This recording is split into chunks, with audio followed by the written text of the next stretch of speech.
We're back once again with Josh Dalton, the CEO of Netmark, and we just got done talking about this concept of communication styles and how critical and important it is to understand what the primary communication modality is of the prospect, so that the production staff, the fulfillment department, as they're working with the client long term, they can really communicate on the same level. Sure. In this short video, what we're going to be talking about is a concept of mutual understanding or mutual agreement, or sometimes it's even referred to as an upfront contract, a verbal contract.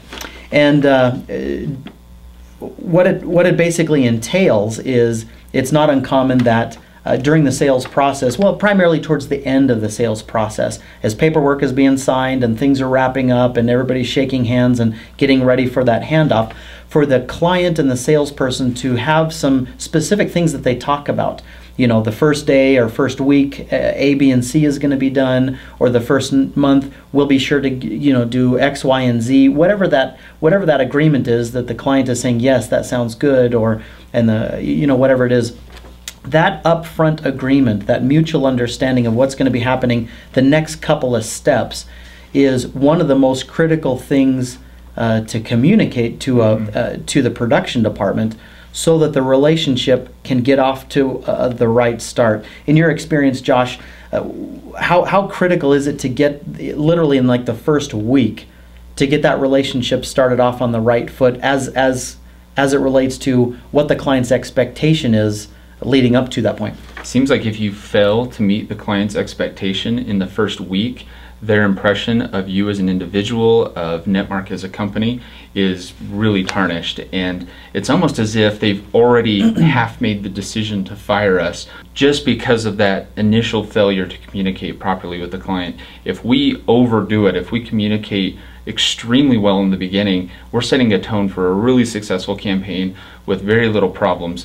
But it is weird how it works, having it in the beginning versus somewhere in the middle or near the end of an agreement.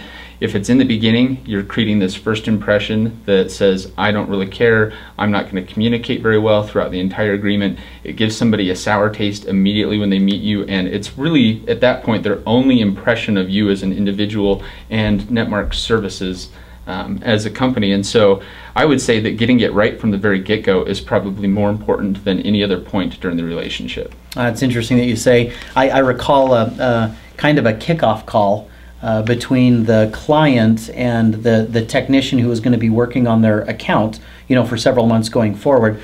It sounded something like this. We'll kind of do a quick little maybe role play. But the call was made, the introduction was made, I'm such and such, and it's nice to meet you. This just the initial phone call. The conversation kind of went something like this. They said, I understand from the salesperson that some of the most important things for you are A, B, and C, and that the reason why those are so important to you is X, Y, Z, whatever those might be. Based on that information, what I plan on doing is doing A, B, and C things to make sure that I understand fully these priorities. Is that correct, Mr. Client? I think that it's a really good way to do it. I love how your approach with customers. You don't beat around the bush. You don't leave any room for speculation or any room for confusion, misunderstanding. It's almost like you're writing a big paper in college or something. You go through, you state all of your main points, then you get into the detail, and then you conclude with all your main points again. And then the second person picks up, the production person picks up by stating the thesis statement, going through the detail again, right, and then concluding it.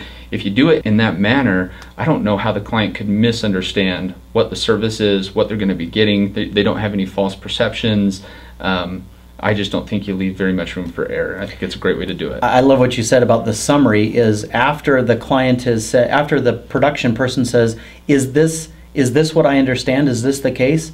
And the client then has an opportunity to say, yeah, it is.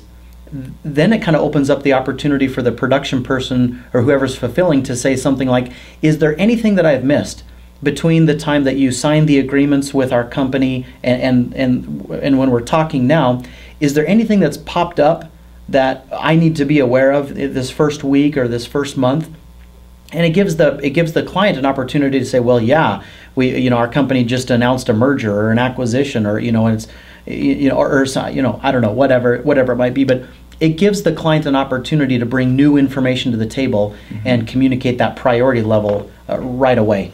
And at the conclusion, having an opportunity to have the production person summarize. So what you're saying is A, B, and C, and it's going to be important that we focus on X, Y, and Z right from the get-go. Is that the case?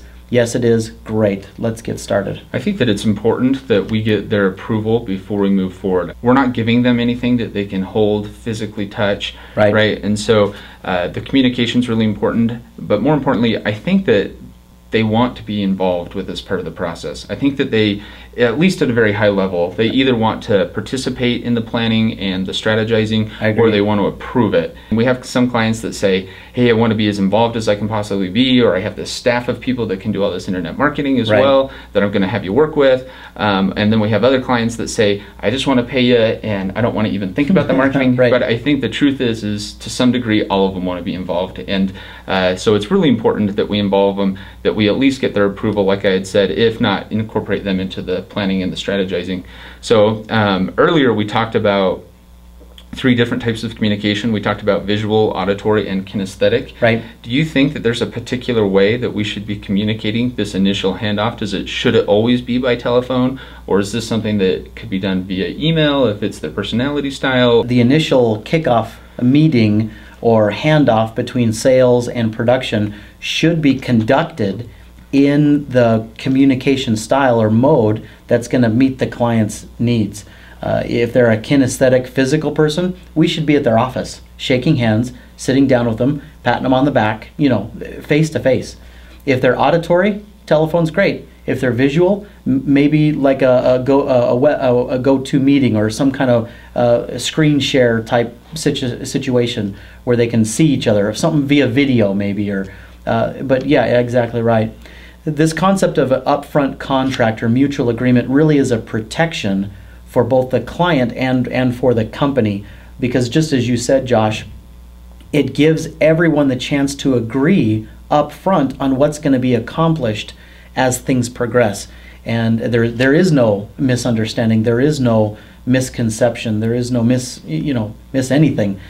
So it really is, if something happens along the way, it gives both parties a chance to say, isn't that what we agreed that would happen? And you can't say no, it's over. I mean, there is that mutual agreement. That's why it's a contract, a verbal contract. So got it. Anyway, that's really the second piece of information that has to be transferred from the sales department to the production department in that handoff process, is what's been agreed to, what is the verbal agreements about what's going to happen in the first day, 2 days, 3 days, week, month, that sort of thing. Before you talk upfront contract, often I hear about these 4 personality archetypes, and we're just talking about 3 different ways to communicate. Is there a particular archetype that fits well with a particular type of communication, and is there a way that we can assess that during the upfront contract when we're trying to step forward with the campaign, when the production person's on the phone with the client for the very first time? Are there questions that we should be asking? Are there things that we should be doing so that we can figure out the archetype that we're dealing with, or figuring out the best way to communicate going forward? Or is that done in a previous conversation and has nothing to do with the upfront contract? This concept of communication style, bonding, rapport, personality styles, during the sales process, the salesperson will get a very good sense if this is kind of a high-strung, aggressive, hard-driving type of executive, and the communication is short, sweet, specific, to the point, and the calls never take more than 5 minutes. That's a good piece of information to communicate to the person who's going to be working on their account, so that they can say, all right, I need to make sure I understand that this is who the client is and how they need to be communicated to. And so, as you mentioned, there's several different personality types, and so certainly during the bonding and rapport, or the communication style process that the salespersons go through, he'll get a lot of that information, and that's what needs to be communicated to the production team. During the sales process, there's a lot of information gathering. Just like at a doctor's office, when you go in complaining about a heart condition, the doctor spends a lot of time doing MRIs, X-rays, blood work, lab. There's a lot of tests that go on. There's a lot of consultation before you ever get to the surgery, before you ever get to the solution, the remedy, the medication. So the same is true in sales. You spend a lot of time up front qualifying and gathering information, determining what the need is, and all that certainly has to be transferred to the technician. So, and then the process kind of starts over with the technician or the person in fulfillment or production who's going to be meeting the needs of the client. They've got to do a fresh round of relationship building and so forth. Well, very good. That kind of completes this portion of the upfront contract mutual agreement section of the video. We'll get started on the third point here in just a minute.